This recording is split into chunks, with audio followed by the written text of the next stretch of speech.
નમસ્કાર, આજે ટાઉન સાથે હું છું સંજીવની। બુલેટિનની શરૂઆત હેડલાઇન્સથી।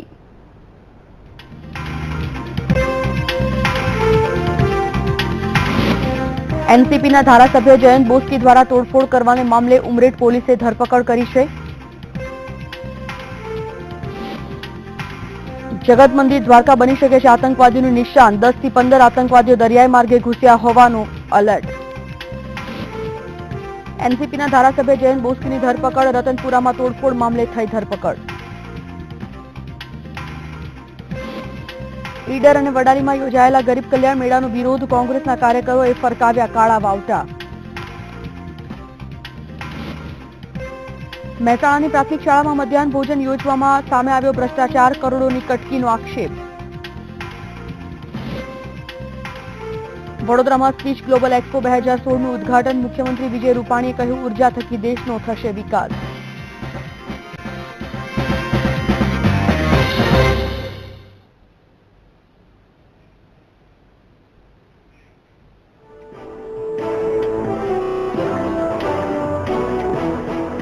બુલેટિનની શરૂઆત કરીએ એક બ્રેકિંગ ન્યૂઝથી। એનસીપીના ધારાસભ્ય જયંત બોસ્કી દ્વારા તોડફોડ કરવાને મામલે ઉમરેઠ પોલીસે ધરપકડ કરી છે। ઉમરેઠ પોલીસે જયંત બોસ્કીની તોડફોડ કરવાના ગુના હેઠળ ધરપકડ કરીને કાયદેસરની કાર્યવાહી શરૂ કરી છે। મહત્વનું છે કે આણંદ જિલ્લામાં આયોજિત વિજ્ઞાન મેળામાં ધારાસભ્યને આમંત્રણ નહીં અપાતા સ્થળ પર જ તોડફોડ કરવામાં આવી હતી। રતનપુરમાં તાલુકા કક્ષાએ વિજ્ઞાન મેળો યોજાયો હતો, જેમાં ઉમરેઠના ધારાસભ્ય જયંતભાઈ બોસ્કીનું નામ પત્રિકામાં નહીં દર્શાવતા તેઓ અને તેમના ટેકેદારો ઉશ્કેરાઈને વિજ્ઞાન મેળાના સ્થળ પર ધસી આવ્યા હતા અને કાળા વાવટા ફરકાવી વિરોધ પ્રદર્શિત કર્યો હતો, જેના પગલે ગ્રામજનો રોષે ભરાયા હતા। તો આ મામલે ઉમરેઠ પોલીસ સ્ટેશનમાં આયોજકો દ્વારા રાયોટિંગના ગુના મામલે ફરિયાદ નોંધવામાં આવી છે।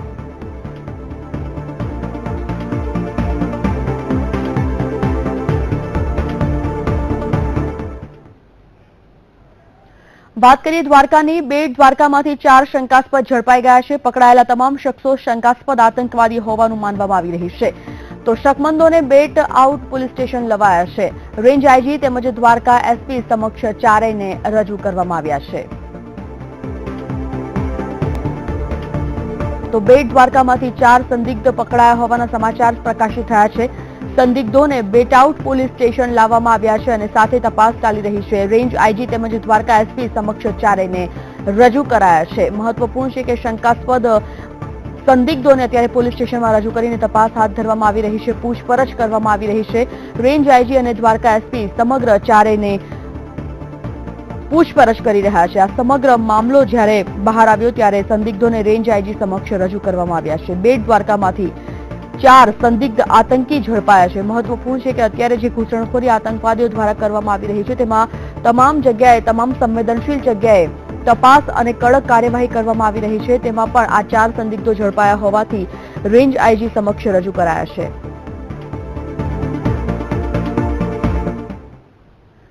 ગુપ્તચર એજન્સી દ્વારા એલર્ટના પગલે સુરક્ષા વ્યવસ્થામાં વધારો કરવામાં આવ્યો છે। પોરબંદર, કચ્છ, ગીર સોમનાથ અને સુરતના દરિયાઈ સીમા પર ચુસ્ત પોલીસ બંદોબસ્ત ગોઠવવામાં આવ્યો તેમજ મરીન પોલીસ દ્વારા દરિયામાં પેટ્રોલિંગ શરૂ કરવામાં આવ્યું। ઉલ્લેખનીય છે કે કરાચીથી નીકળેલ 2 શંકાસ્પદ બોટ ભારતમાં ઘૂસવાની ફિરાકમાં છે। આ બંને બોટ ગુજરાત, મહારાષ્ટ્ર તરફ આગળ વધી રહી છે। ભારતીય જળસીમામાંથી શંકાસ્પદ પાક બોટ પકડાઈ હતી, જેના બાદ સુરક્ષા એજન્સીઓને એલર્ટ કરવામાં આવી છે।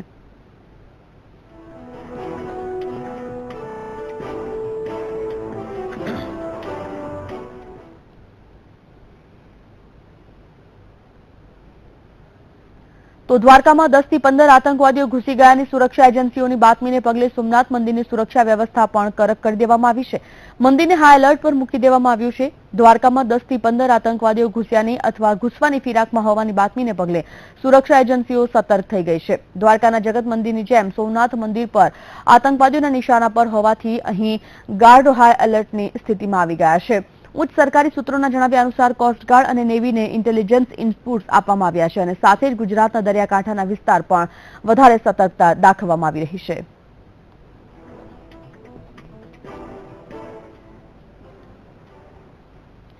આતંકવાદીઓને જડબાતોડ જવાબ આપવા માટે પોરબંદર જિલ્લાના 110 કિલોમીટર દરિયામાં પણ સુરક્ષા એજન્સીઓ સતર્ક થઈ ગઈ છે અને કોઈ પણ અનિચ્છનીય ઘટના ન બને તે માટે ચુસ્ત પેટ્રોલિંગ અને ચેકિંગ હાથ ધરવામાં આવ્યું. આ સાથે જ માછીમારોને દરિયાઈ સીમા નજીક ન જવા માટે સૂચના આપવામાં આવી છે.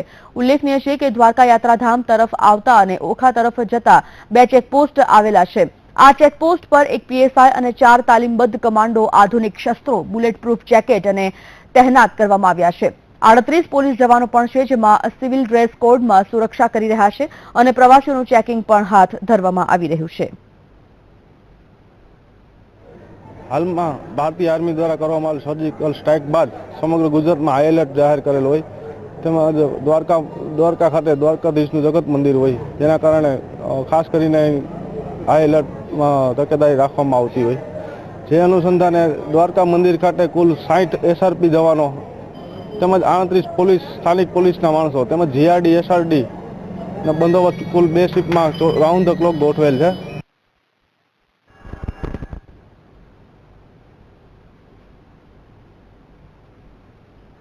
સર્જિકલ સ્ટ્રાઇક બાદ પાકિસ્તાન બદલો લેવા માટે આતુર બનેલું છે, ત્યારે સમુદ્ર સુરક્ષાને હાઈ એલર્ટ કરવામાં આવી છે. તો ખાસ કરીને દ્વારકા અને સોમનાથ મંદિર પર સુરક્ષા વધારાઈ છે. આતંકવાદી સંગઠનોએ ભારતમાં વધુ હુમલાની ચીમકી આપી દેતા ભારતભરમાં હાઈ એલર્ટ જારી કરવામાં આવ્યું છે. ત્યારે સોમનાથ મંદિરમાં Z+ સિક્યુરિટી તહેનાત કરવામાં આવી છે. સોમનાથ મંદિર સુરક્ષાની વાત કરીએ તો 11 પોલીસ, 100 એસઆરપી જવાનો, 50 જીઆરડી અને 1 ડીવાયએસપીની બાજ નજર રાખી રહ્યા છે. આ ઉપરાંત 2 પીઆઈ અને 3 પીએસઆઈ સુરક્ષાની જવાબદારી સંભાળી છે.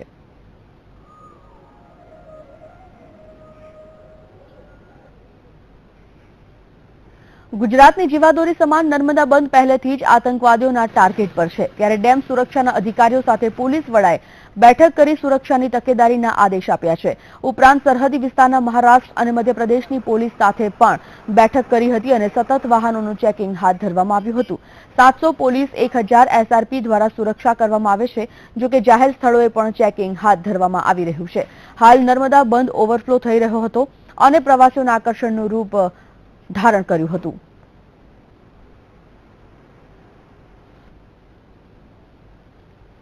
ગુજરાતના દ્વારકામાં 10 થી 12 જેટલા આતંકવાદીઓ ઘૂસ્યા હોવાના ઇનપુટના પગલે સરહદી કચ્છ જિલ્લામાં પણ હાઈ એલર્ટ આપવામાં આવ્યું છે. કચ્છ જિલ્લો આંતરરાષ્ટ્રીય જમીન અને દરિયાઈ જળસીમા સાથે જોડાયેલો હોવાને કારણે સુરક્ષાને લઈને ખૂબ જ મહત્વ ધરાવે છે, જેમાં જળસીમામાં બીએસએફ, કોસ્ટગાર્ડ તેમજ મરીન પોલીસ દ્વારા સતત દરિયાઈ જળસીમા નજર રાખવામાં આવી રહી છે.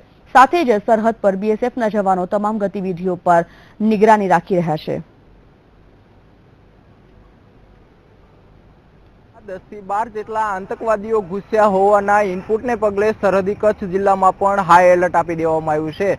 ખાસ કરીને કચ્છનો દરિયાઈ જળસીમા તેમજ જમીની સરહદી સુરક્ષા વ્યવસ્થાને લઈને ખૂબ જ મહત્વ ધરાવે છે. ત્યારે કચ્છના દરિયાઈ જળસીમામાં મરીન પોલીસ, કોસ્ટગાર્ડ અને બીએસએફ દ્વારા સતત સુરક્ષા કરવામાં આવી રહી છે. તો બીજી બાજુ હરામી નાલા અને સરક્રીક વિસ્તારમાં પણ બીએસએફના જવાનો સતત તમામ ગતિવિધિઓ પર બાજ નજર રાખી રહ્યા છે. આમ એલર્ટને પગલે કચ્છ જિલ્લામાં તમામ એજન્સીઓ અને બીએસએફ સતર્ક જોવા મળી રહી છે. Alpesh Goswami, VTV news, Bhuj. દ્વારકાના દરિયાઈ માર્ગેથી સંદિગ્ધ આતંકવાદીઓ ઘૂસ્યા હોવાની માહિતીને પગલે એલર્ટ આપવામાં આવ્યું છે. ત્યારે રાજકોટના રેન્જ આઈજી ડીએન પટેલે સુરક્ષા મુદ્દે વીટીવી સાથે ખાસ વાતચીત કરી અને જણાવ્યું હતું કે નાપાક હરકતોને નિષ્ફળ બનાવવા સક્ષમ છીએ. માછીમારોને શંકાસ્પદ હિલચાલ અંગે જાણ કરવા અપીલ કરવામાં આવી હતી અને દરિયાઈ બોટમાં સતત પેટ્રોલિંગ હાથ ધરવામાં આવી રહ્યું છે અને સતત વાહનોનું પણ ચેકિંગ કરવામાં આવી રહ્યું છે. બીજી તરફ જાહેર સ્થળોએ પણ ચેકિંગ કરવામાં આવી રહ્યું છે અને ચેકિંગ દરમિયાન શંકાસ્પદ વ્યક્તિ લાગે તો તેમની સઘન પૂછપરછ કરવામાં પણ આવી રહી છે. દ્વારકાની અંદર 10 થી 12 આતંકવાદીઓ એક હુમલો કરવાની દેશસ અને ખાસ કરીને મંદિરોને એક ટાર્ગેટ બનાવવામાં આવ્યો છે. ત્યારે તે વિસ્તારની કેવી સુરક્ષા વ્યવસ્થા ગોઠવવામાં છે તે વિસ્તારની વિસ્તૃત ચર્ચા માટે આપણી વચ્ચે જોડાઈ ગયા છે રેન્જ આઈજી ડીએન પટેલ સાહેબ. તેની સાથે વાત કરી. સાહેબ, કેવા પ્રકારની વ્યવસ્થા ગોઠવવામાં આવી છે? મંદિરની સુરક્ષા અને કોસ્ટલ એરિયાની કોસ્ટલાઇનની સુરક્ષા માટે જ્યારથી સર્જિકલ સ્ટ્રાઇક જે કરી છે અને એના પછીના જે માહોલ ઊભો થયો છે અને કોઈ પણ વળતો પ્રહાર ન કરે એના માટે પૂરતી તકેદારી રૂપે અમે પહેલેથી જ તમામ જવાનો જે છે, કોન્સ્ટેબલ, લોકરક્ષકથી માંડી અને એસપી સુધીના તમામ લોકો રોડ ઉપર છે તમામ લેન્ડિંગ પોઈન્ટ વગેરે અમે છે એ કવર કરેલા છે અને સાથે સાથે જે પણ ઇનપુટ્સ આવી રહ્યા છે તે અમે સિસ્ટર એજન્સી છે એની સાથે સંકલનમાં રહી અને ખાસ કરીને વાહન ચેકિંગ અને દરિયાઈ પટ્ટીમાંથી કોઈ પણ ઘૂસણખોરી ન થાય એના માટે બોટ પેટ્રોલિંગ વગેરે સુસજ્જ રીતે ગોઠવ્યું છે. ખાસ કરીને સ્થાનિક માછીમારો જે છે ઓખા મરી સલાયા છે, વાડીનાર છે અને સાથે સાથે બેડી આખો કોસ્ટ લાઇન છે એમાં માછીમારો ફિશરમેન લોકો દરિયાની અંદર જતા હોય છે. દરિયાની અંદર પણ શું તકેદારી રાખવી અને શું કરવું, કેવી રીતે એમને કોમ્યુનિકેટ કરવું અને એવી શંકાસ્પદ હિલચાલના સમયે કોને જાણ કરવી તે અમે તમામ લોકો સાથે મિટિંગો કરી છે. બીજું એ ખાસ કરીને વાત કરવામાં જે આતંકીઓ છે તેનો જે ઈરાદો છે તે નિષ્ફળ બનાવવા માટે રેન્જ આઈજી દ્વારા તમામ પ્રકારની તૈયારીઓને એક અંતિમ આપવામાં આવ્યો છે. અત્યારે પણ મિટિંગોનો દોર ચાલુ છે અને આવનારા દિવસોની પણ આ વસ્તુ માટે મિટિંગોનો દોર શરૂ રહેશે. ભારતમાં આતંકી હુમલા થવાની દહેશતને પગલે હાઈ એલર્ટ આપવામાં આવ્યું છે. ત્યારે રાજ્યના કેટલાક ગામડા, સમુદ્ર અને રેલવે સ્ટેશનમાં પણ સુરક્ષા વ્યવસ્થામાં વધારો કરી દેવામાં આવ્યો છે અને સાવચેતી માટે અનેક પગલાઓ પણ લેવામાં આવી રહ્યા છે. ત્યારે કયા અને કઈ વિસ્તારમાં સાવચેતી દાખવવામાં આવી રહી છે તે જોઈએ આ રિપોર્ટમાં.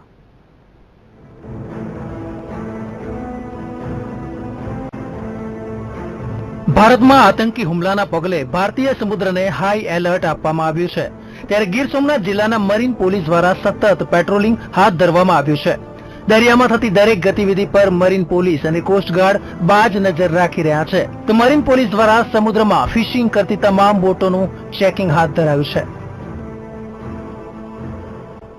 અત્યારે અમારે સરકાર તરફથી એક ખાસ એલર્ટ જાહેર કરેલ છે કે અત્યારે સમુદ્રની અંદર હાઈ એલર્ટ ઉપર કોઈ પણ પ્રવૃત્તિ કરવા માટે કોઈ પણ વ્યક્તિ આવી શકે, શંકાસ્પદ વ્યક્તિ આવી શકે, એના માટે અત્યારે અમે રાત દિવસ સતત પેટ્રોલિંગ ચાલુ કરીએ છીએ અને આ દરમિયાન અમે જે શંકાસ્પદ લાગતા હોય એવા માણસો તમે તમામ બોટોને વ્યવસ્થિત ચેક કરી એના કાગળો, એના ડોક્યુમેન્ટ માગી અને શંકાસ્પદ વસ્તુ જણાય તો અમે તાત્કાલિક એની જાણ કરીએ છીએ. તો આતંકીઓને જડબાતોડ જવાબ આપવા માટે પોરબંદર જિલ્લાના 110 કિલોમીટર દરિયામાં પણ સુરક્ષા એજન્સીઓ સતર્ક થઈ ગઈ છે અને કોઈ પણ અનિચ્છનીય ઘટના ન બને તે માટે ચુસ્ત પેટ્રોલિંગ અને ચેકિંગ હાથ ધરવામાં આવ્યું છે. તો આ સાથે જ માછીમારોને દરિયાઈ સીમા નજીક ન જવા પણ સૂચના આપી દેવામાં આવી છે.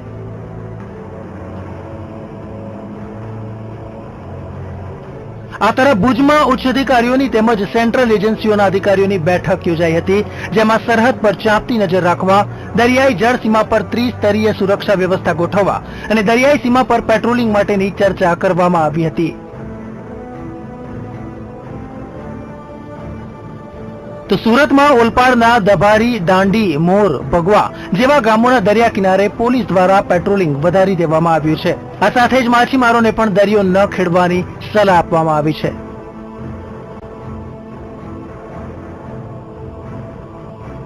તો હાઈ એલર્ટને પગલે અમદાવાદમાં ખાસ કરીને બસ સ્ટેન્ડ તેમજ રેલવે સ્ટેશન પર સુરક્ષાનો વિશેષ બંદોબસ્ત ગોઠવી દેવામાં આવ્યો છે, જે અંતર્ગત કાળુપુર રેલવે સ્ટેશન પર પોલીસ તેમજ આરપીએફના હથિયારધારી જવાનોને તૈનાત કરવામાં આવ્યા. શકમંદ વ્યક્તિઓની પૂછપરછ અને તપાસ સહિતની કામગીરી હાથ ધરવામાં આવી હતી.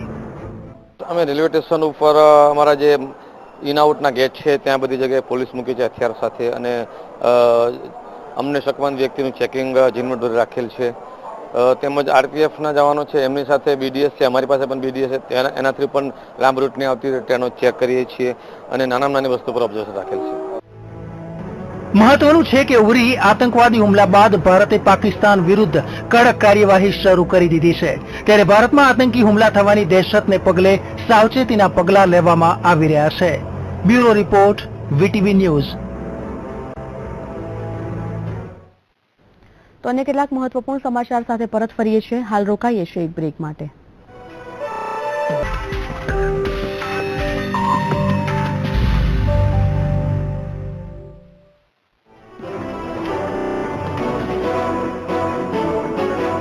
Welcome back. સમાચારમાં આગળ વાત કરીએ. સર્જિકલ સ્ટ્રાઇકથી ફફડી ગયેલું પાકિસ્તાન કોઈ પણ નાપાક હરકતને અંજામ આપી શકે તેમ છે, જેથી કરીને ભારતીય દરિયાઈ માર્ગની સુરક્ષા હેતુસર કડક બંદોબસ્ત હાથ ધરવામાં આવ્યો છે, જેમાં ભાવનગરના ઘોઘા સહિતના બંદરોમાં મરીન પોલીસના 10 કમાન્ડો તહેનાત કરવામાં આવ્યા છે.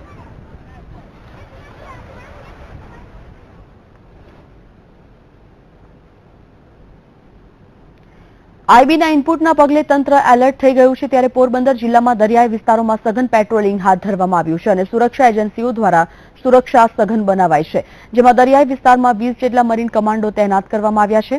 મહત્વના પોઈન્ટ્સ પર વાહન ચેકિંગ હાથ ધરાઈ રહ્યું છે. જો કે દરિયામાં શંકાસ્પદ હિલચાલ જણાવતા માછીમારોને તાત્કાલિક જાણ કરવા સૂચન પણ આપવામાં આવ્યું છે. મહત્વની બાબત છે કે સ્થાનિક પોલીસની સાથે મરીન ટાસ્ક કમાન્ડો દરિયાના 15 નોટિકલ માઇલથી વધુ વિસ્તારમાં સતત પેટ્રોલિંગ કરી રહ્યા છે. આઈબી એલર્ટને પગલે હાલ ગુજરાતના દરિયાઈ વિસ્તારોમાં હાલ એલર્ટ આપવામાં આવ્યું છે, ત્યારે પોરબંદરમાં પણ હાલ તમામ સુરક્ષા એજન્સીઓ દ્વારા ચુસ્ત પેટ્રોલિંગ હાથ ધરવામાં આવ્યું છે, તેમજ વાહનો ચેકિંગ પણ કરવામાં આવી રહ્યા છે. ત્યારે દરિયાઈ સુરક્ષાની જો વાત કરવામાં આવે તો પોરબંદરના દરિયાઈ વિસ્તારની જો વાત કરીએ તો 110 કિલોમીટર લાંબો વિસ્તાર છે. તેમાં હાલ મરી, નેવી તેમજ કોસ્ટગાર્ડ દ્વારા દરિયામાં તેમજ દરિયાકાંઠાની આસપાસ પેટ્રોલિંગ કરવામાં આવી રહ્યું છે અને પોરબંદરને વિશેષ 20 જેટલા મરીન કમાન્ડો પણ ફાળવવામાં આવ્યા છે. હાલ આપણે બંદર પર ઊભા છીએ, જ્યાં મરીન કમાન્ડો દ્વારા બોટો તેમજ માછીમારોના ચેકિંગ કરવામાં આવી રહ્યું છે, તેમના ડોક્યુમેન્ટ વેરિફિકેશન કરવામાં આવી રહ્યું છે. ત્યારે હાલ તો પોરબંદરની અંદર જે સુરક્ષા એજન્સીઓ છે તે સાબદી બની છે. Ajay સિલુ, VTV news, Porbandar. દેવભૂમિ દ્વારકાની જળસીમામાંથી 10 આતંકવાદીઓ રાજ્યમાં ઘૂસ્યા હોવાના પગલે રાજ્યના તમામ સુરક્ષા જવાનો એલર્ટ થઈ ચૂક્યા છે. ત્યારે અમદાવાદના કાલુપુર રેલવે સ્ટેશન પર પણ પોલીસ અને રેલવે પોલીસ જવાનો દ્વારા સઘન ચેકિંગ હાથ ધરવામાં આવી રહ્યું છે અને અનિચ્છનીય ઘટના ન બને તે માટે મુસાફરોનું ચેકિંગ હાથ ધરાઈ રહ્યું હતું.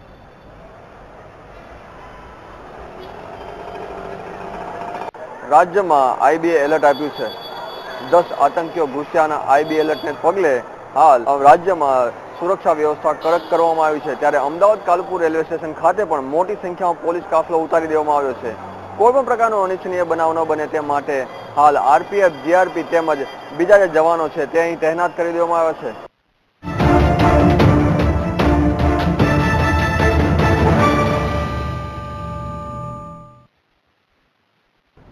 આ સાથે જ બુલેટિનમાં રોકાઈએ છીએ વધુ એક બ્રેક માટે.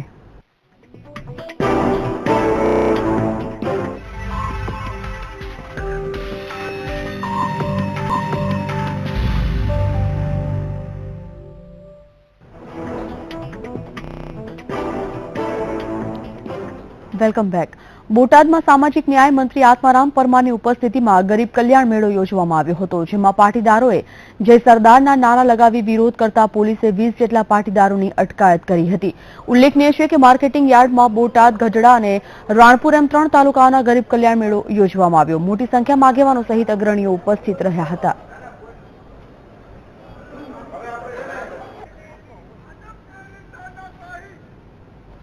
અરવલ્લી જિલ્લાના બાળ પ્રાંત કક્ષાનો ગરીબ કલ્યાણ મેળો માલપુરની મહેતા હાઈસ્કૂલમાં યોજાયો, પરંતુ આ ગરીબ કલ્યાણ મેળામાં વરસાદ વિલન બનતા લાભાર્થીઓને ભારે મુશ્કેલીનો સામનો કરવો પડ્યો હતો અને મંડપમાં પાણી જ પાણી થઈ ગયું હતું, જેને કારણે આ મેળામાં સહાય મેળવવા આવેલા લાભાર્થીઓને પલળવાનો વારો આવ્યો હતો. બીજી તરફ તંત્રની અણઆવડતના કારણે સહાય લેવા આવેલા લાભાર્થીઓને આમ તેમ કલાકો સુધી ભટકવું પડ્યું હતું અને લાભાર્થીઓને આપવાની સાધન સામગ્રી પણ પલળી ગઈ હતી, જેથી લાભાર્થીઓએ તંત્ર દ્વારા પૂરતી વ્યવસ્થા કરવામાં ન આવતા રોષ વ્યક્ત કર્યો હતો. હું અત્યારે શૌચાલયની લાભાર્થી તરીકે સહાય માટે આવેલો છું. ચેક વિતરણનું આયોજન કરેલું હોય ગરીબ કલ્યાણ મેળામાં. તકલીફમાં તો અત્યારે વરસાદનો માહોલ હતો, એના કારણે બસ તો નીકળી ગઈ. હું ચાલુ પોતાની બાઇક લઈને અત્યારે વરસાદના કારણે પલળતો અત્યારે આ સ્થળે પહોંચી ગયો અત્યારે, અને મને તકલીફ બહુ પડી છે. બેઠક વ્યવસ્થામાં તો અત્યારે હાલ તો સગવડ વ્યવસ્થિત થાય જ નહીં. વડોદરામાં 5 દિવસ માટે ઉર્જા અને પેટ્રોકેમિકલ વિભાગ અને ફેડરેશન ઓફ ગુજરાત ઇન્ડસ્ટ્રીઝ દ્વારા આંતરરાષ્ટ્રીય કક્ષાનું સ્વીચ ગ્લોબલ એક્સપો 2016નું આયોજન કરવામાં આવ્યું છે. આ પ્રદર્શનનો શુભારંભ મુખ્યમંત્રી વિજય રૂપાણી અને કેન્દ્રીય ઉર્જા મંત્રીના હસ્તે ખુલ્લો મૂકવામાં આવ્યો છે.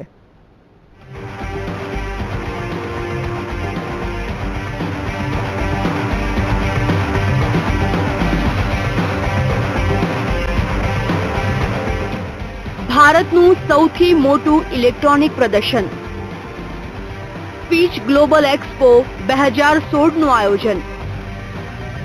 દેશ વિદેશમાંથી પધાર્યા મહાનુભાવો. દેશના 26 રાજ્યના ઉર્જા મંત્રી આપી હાજરી. આંતરરાષ્ટ્રીય કક્ષાએ યોજાયેલો સ્વીચ ગ્લોબલ એક્સપો 70,000 સ્ક્વેર મીટરની વિશાળ જગ્યામાં ફેલાયો છે. તારીખ 6 થી 10 ઓક્ટોબર સુધી યોજાનારા વિદ્યુત સામગ્રી અને ઉપકરણોના એક્સપોમાં 700 સ્ટોલ ઊભા કરવામાં આવ્યા છે. આજના કાર્યક્રમમાં પ્રથમ દિવસે Sweden, Finland, France, Uganda, Russian federation, south Sudan અને બ્રાઝિલના પાવર મિનિસ્ટરોએ પણ ખાસ હાજરી આપી છે. આ કાર્યક્રમથી દેશને ઉર્જા ક્ષેત્રે નવી ઊંચાઈ મળશે તેવી આશા રાજ્યના મુખ્યમંત્રીએ વ્યક્ત કરી છે. नए विकल्प नहीं, ऊर्जा में नए नए तकनीक का और नए नए अलग अलग आयामों में हमें जाना है. जैसे गैस आधारित ऊर्जा, कोयला आधारित ऊर्जा जो है, ये सब क्षेत्र में गुजरात आगे जा रहा है. और हमने गैस ग्रिड में भी बहुत बड़ा काम किया है यहाँ, और यहाँ के इंडस्ट्रीज को भी गैस की पाइपलाइन दी रखी है.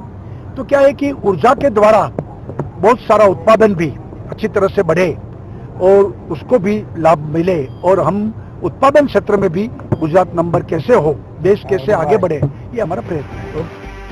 આ કાર્યક્રમમાં 150 થી વધુ દેશોના ફોરેન ડેલિગેટ, 650 થી વધુ એક્ઝિબ્યુટર્સ, 80,000 થી વધુ ઇલેક્ટ્રિક ક્ષેત્રના ખરીદદારો અહીં ભાગ લેવા માટે આવ્યા છે, જેમનો ઉત્સાહ વધારવા કેન્દ્રના ઉર્જા મંત્રી પિયુષ ગોયલે પણ અહીં ખાસ હાજરી આપી તેમનો જુસ્સો વધાર્યો હતો.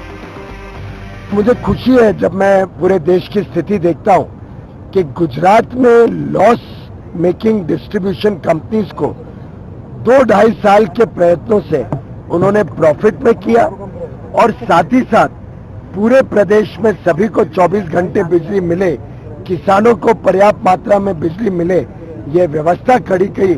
और आज भी जब मैं देखता हूँ तो पूरे देश में सबसे कम अगर बिजली की कीमतों में बढ़ावा हुआ है तो गुजरात है. અહીં international energy conference, innovation technology summit, national power minister conference, national chief minister inspector meet અને ટેકનિકલ સેમિનાર જેવા અનેક કાર્યક્રમો યોજાવાના છે, જેના પગલે વડોદરામાં આગામી 5 દિવસમાં અભૂતપૂર્વ ઔદ્યોગિક પ્રદર્શન યોજાશે. કેમેરામેન કિશોર ક્ષીરસાગર સાથે માનુ ચાવડા અને સંજય પાગે, વીટીવી ન્યૂઝ, વડોદરા. આવતીકાલેથી કબડ્ડી વર્લ્ડ કપ શરૂ થઈ રહ્યો છે. ભાગ લઈ રહેલી 12 ટીમના કેપ્ટનની હાજરીમાં આજે વર્લ્ડ કપનો વિધિવત પ્રારંભ કરવામાં આવ્યો. આ કાર્યક્રમમાં ઇન્ટરનેશનલ કબડ્ડી ફેડરેશનના સીઈઓ, અમદાવાદ ટ્રાન્સલિટિયાના એમડી સહિતના લોકો ઉપસ્થિત રહ્યા. આ પ્રસંગે ઇન્ડિયન કબડ્ડી ટીમના કેપ્ટન અનુપ કુમારે વીટીવી સાથે ખાસ વાતચીત કરી હતી.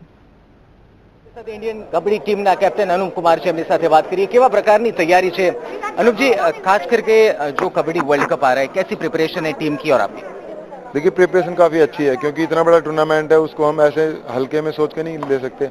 प्रिपरेशन हमने जो की है, हमारे कोचेज ने जो हमारी तैयारी कराई बहुत ही अच्छी कराई है, और हमने जी तोड़ मेहनत की है इस टूर्नामेंट को खेलने के लिए, और हम तैयार भी हैं कल के लिए. खास करके इस बार सबसे अहम सवाल पूरे देश में चर्चा में कि पाकिस्तान इस बार पार्ट नहीं ले रहा है, क्या कहना चाहेंगे? देखिए, उसके बारे में मैं कुछ नहीं कह सकता. मैं खिलाड़ी हूँ, मेरा काम खेलना है. जो भी कंट्री यहाँ पे खेलने आई है, मैं खेलने के लिए बिल्कुल तैयार हूँ. पाकिस्तान टीम नहीं आ रही है या कोई और टीम नहीं आ रही है, उसके लिए वो गवर्नमेंट का इशू, उसके बारे में गवर्नमेंट जाने, मैं उसके बारे में कुछ नहीं कहना चाहता. खास करके 12 टीम पार्ट ले रही है, कौन सी टफ टीम आपको लग रही है, कौन फाइट दे सकता है इंडिया को? देखिए, 12 टीमें हैं, सभी जीतने के लिए यहाँ पे आ रहे हैं, सभी जी तोड़ भी मेहनत भी की होगी सभी ने, और पूरा हार्डवर्क करके यहाँ तक आए हैं वो खेलने के लिए. तो जीतने के लिए सब आए, पर फिर भी 4-5 टीमें ऐसी हैं जो बिल्कुल अच्छी हैं. साउथ कोरिया है, जापान है, पोलैंड एक नई टीम है, काफ़ी अच्छी टीम है, और अपना ईरान टीम है. तो ये सब टीमें अच्छी हैं, इनके साथ हमारे कंपटीशन काफ़ी अच्छे हैं. खास करके अहमदाबाद में इतने बड़े मैग्नीट्यूड में पहली बार ऐसी इवेंट हो रही है, कोई वर्ल्ड कप हो रहा है, क्या कहना चाहेंगे इंडियन के फैंस के लिए और खास करके गुजराती और अहमदाबादी फैंस के लिए? देखिए, सबसे पहले तो मैं सरकार का, गुजरात सरकार का बहुत बहुत धन्यवाद करना चाहूँगा. उन्होंने डिसीजन लिया कि 2016 जो कबड्डी वर्ल्ड कप हो रहा है वो यहाँ पे हो रहा है, गुजरात में हो रहा है, अहमदाबाद में हो रहा है.